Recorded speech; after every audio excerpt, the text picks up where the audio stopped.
The message arrived at 9:47 p.m., not a call, not a question. Just a text, 3 flat sentences. No punctuation. No warmth. 30 guests confirmed. Turkeys in the fridge. Start at 4 a.m., Clarice read it once.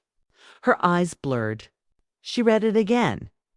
Then a third time, searching for something she knew wasn't there, please, maybe, or a thank you.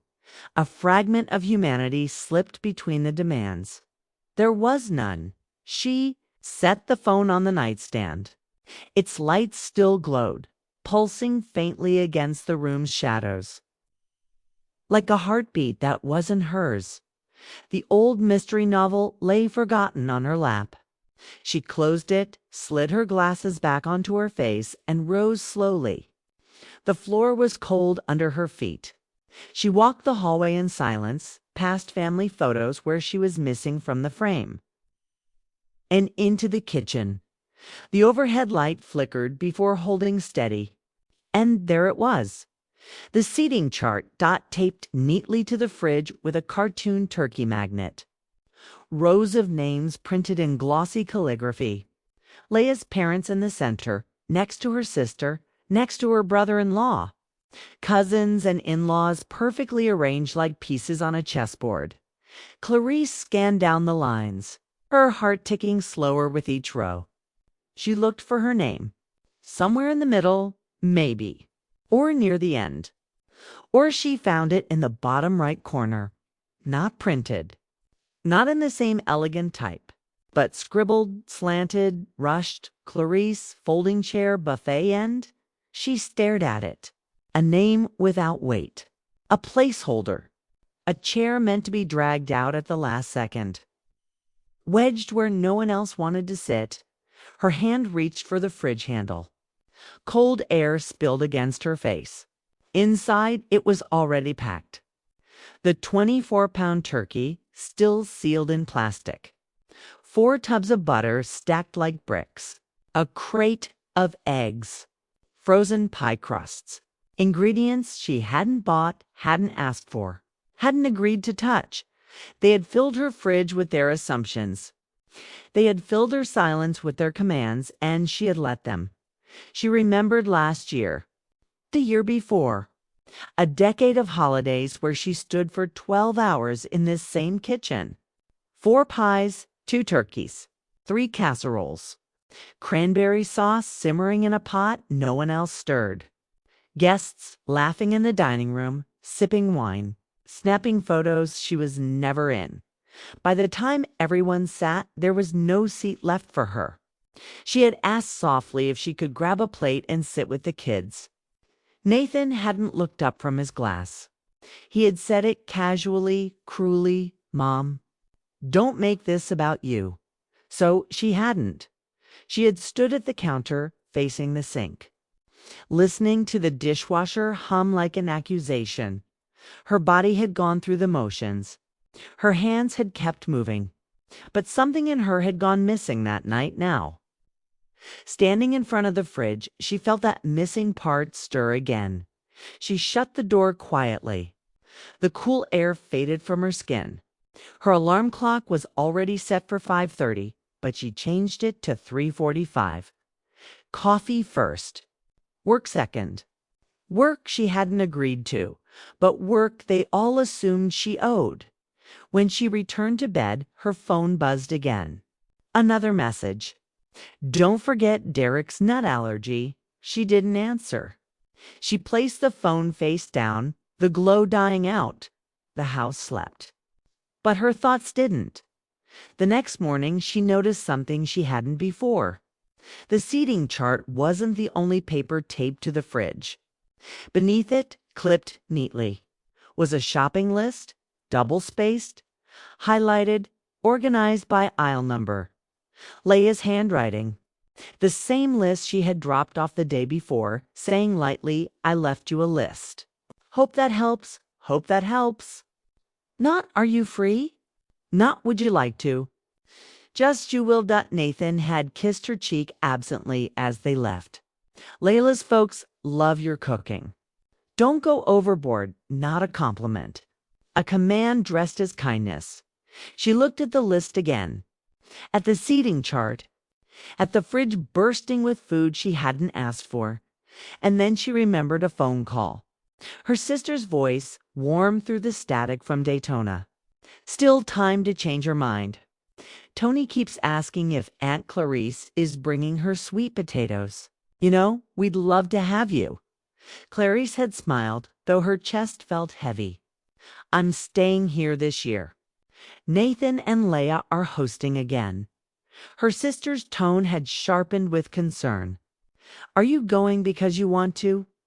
Or because they've convinced you they can't function without you? Clarice had said nothing, because silence was safer than truth. Are you needed or just used? Her sister had asked the question, had stayed with her. That night the house was quiet but not silent. From the kitchen, she overheard voices drifting in from the living room.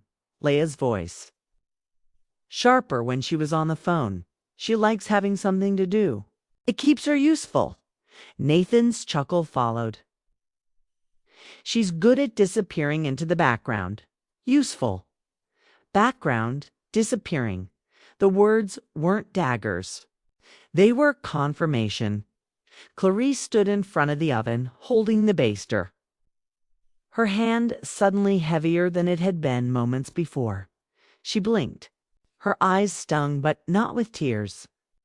With recognition, she wasn't family here. She was function. Functions don't sit at the table. Functions don't get thanks. Functions don't even get leftovers labeled with their names. She checked the Ziploc containers. Leah had stacked in advance, each neatly labeled in marker. Mom and Dad lay aside, stuffing. Cousin Jen, mashed potatoes. Uncle Sam, pie.9 containers. None for her. Not one. That night, she opened her photo gallery again.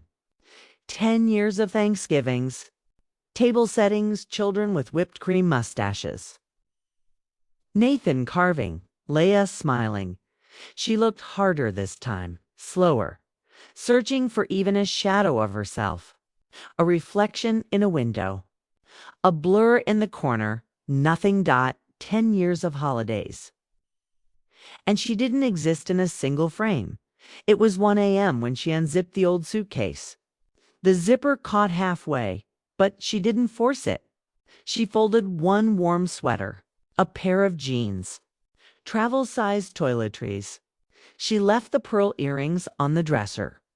They belonged to a version of her that still believed she'd one day have a place at their table on her phone. She searched last-minute flights from Savannah. 1 seat left, 5:25 a.m. nonstop. She booked it. Confirmed. Then she wrote the note. Careful letters, quiet but certain. This year I'm not on the menu. She slid it beneath a salt shaker. A small act of rebellion disguised as politeness. When the cab's headlights lit up the driveway, her phone buzzed once more. Nathan, don't forget Derek's allergic to walnuts. She powered it off. She didn't need to carry that weight anymore. As the house shrank in the rearview mirror, she didn't feel guilt. She felt clarity. By 8 a.m., chaos would bloom in that kitchen. Leah padding in with her robe, expecting the aroma of roasting turkey, brown sugar yams, pies cooling on the counter. Instead, silence. A raw bird. Untouched cranberries. No, Clarice stopped by 9. Nathan would be calling again and again. By 10 guests, whispering, Cousin Jen posting photos of the disaster online. Clarice imagined it clearly. She didn't need to hear their voices. She already knew what they'd say. We didn't know you felt that way. You should have said something, but she had. In 100 quiet ways they hadn't listened. At gate B6, coffee in hand, Clarice laughed. Not politely, not tiredly. A real laugh. Sharp, alive. Deb was waiting in New Mexico. With huevos rancheros, with sunlight spilling through clean windows, with space, with care. And for the first time in decades, Clarice wasn't the background. She was seen. If you've ever felt invisible in your own life, you know her story isn't just fiction. It's truth wrapped in silence. It's the weight of being needed but never valued. That's what Shattered Bonds is about. Stories that dig into the psychology of family, loyalty, and what happens when silence finally snaps. Subscribe to my channel, Shattered Bonds, if you've ever felt like Clarice, present but erased. Because the scariest ghosts aren't strangers. They're the people you cook for. The ones who smile while handing you the work. And sometimes, the bravest thing you can do is leave the turkey raw, close the suitcase, and walk out before they rewrite the story.